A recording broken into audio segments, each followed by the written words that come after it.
What if I told you that the greatest burden in your life isn't your problems, but your refusal to let go of them? Every day, millions of people carry invisible weight, old heartbreaks, painful memories, fear of failure, and the endless need to control things they never could. The Stoics believed true peace begins the moment you stop fighting reality and start mastering your own mind. Marcus Aurelius, despite ruling the Roman Empire, wrote that our happiness depends not on external events, but on how we respond to them. Epictetus taught that some things, our thoughts, choices, and character, are within our control, while everything else, including the past, other people's opinions, and uncertain outcomes, is not. Yet most people waste their lives chasing control over the uncontrollable, creating unnecessary suffering. Imagine climbing a mountain with a backpack that grows heavier every year because you keep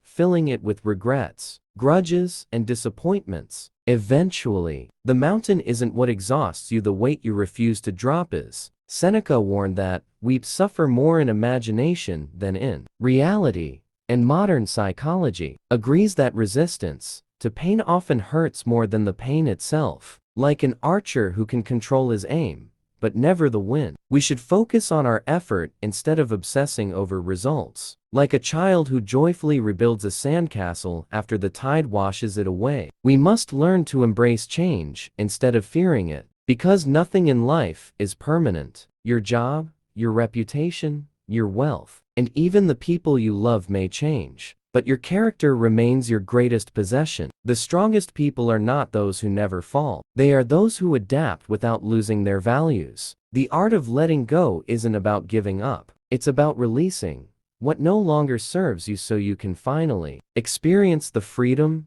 clarity, and inner peace that have been waiting within you all along. Most people believe they are trapped by their circumstances, but the Stoics discovered that the real prison is often created inside our own minds. The chains that hold us back are not made of metal. They are made of attachment, expectations, and the stories we repeatedly tell ourselves. We don't suffer only because something happened, we suffer because we keep replaying it, analyzing it, and giving it power over our present moment. A mistake from 5 years ago can still control someone's confidence today. A harsh comment from one person can influence how someone sees themselves for decades. But the Stoics would ask a powerful question: is this event still happening, or are you allowing its memory to continue hurting you? The past has no physical power over you. It only survives through the meaning you attach to it. Marcus Aurelius understood that the mind has incredible power. He wrote that our life is shaped by the quality of our thoughts. This does not mean we should ignore reality or pretend difficulties don't exist. It means we should become aware that our interpretation of events often creates more suffering than the events themselves. Two people can experience the same failure. One sees it as proof that they are not good enough. The other sees it as a lesson that makes them stronger. The situation is the same, but the response creates two completely different lives. One of the biggest obstacles to inner peace is our attachment to how we think life should be. We create imaginary contracts with the world. We believe people should always understand us. Opportunities should always appear when we need them, and our hard work should always be rewarded immediately. But life never signed these contracts. Reality does not promise fairness. It only offers opportunities to practice wisdom. The Stoic does not ask,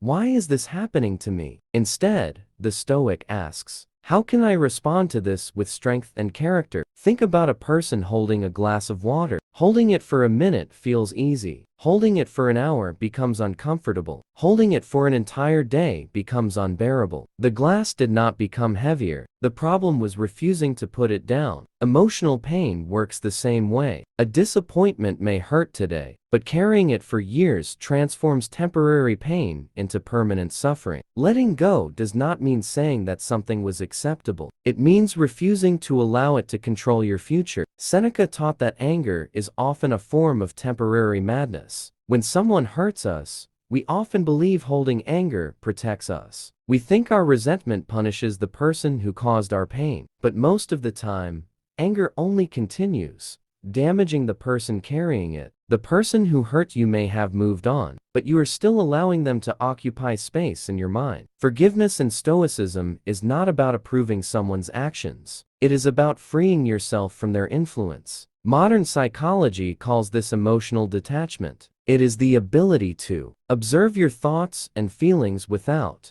becoming controlled by them. A thought is not always a fact. A feeling is not always a command. Just because your mind says, "I will never recover," does not mean it is true. Just because you feel afraid does not mean you should stop moving forward. The Stoics trained themselves to create distance between what happens and how they respond. One powerful Stoic exercise is called negative visualization. Instead of constantly fearing loss, the Stoics would calmly imagine losing the things they valued. They would imagine losing wealth, status, comfort, or even loved ones, not to create sadness, but to create gratitude. When you realize something is temporary, you appreciate it more. The person who understands that every day is valuable stops wasting days complaining about small inconveniences. Imagine waking up tomorrow and realizing that everything you complained about yesterday was actually something you once prayed for. The ordinary life you ignore today may be the dream someone else is desperately hoping to achieve. Stoicism teaches us to notice what we have before. Life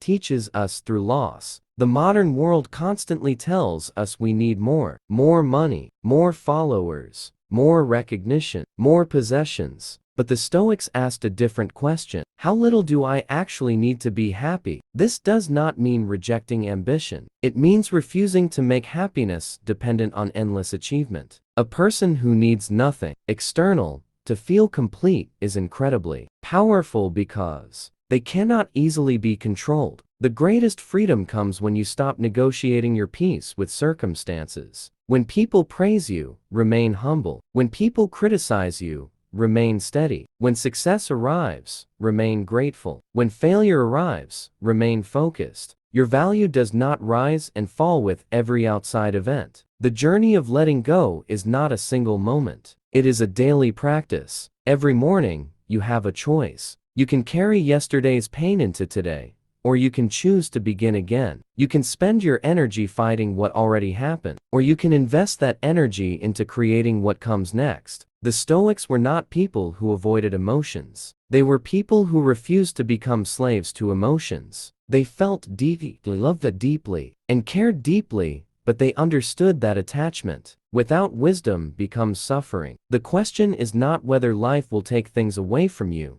It will. The real question is whether you will lose yourself when those things disappear. Because true peace is not found when everything stays the same. True peace is found when you remain steady, even when everything changes.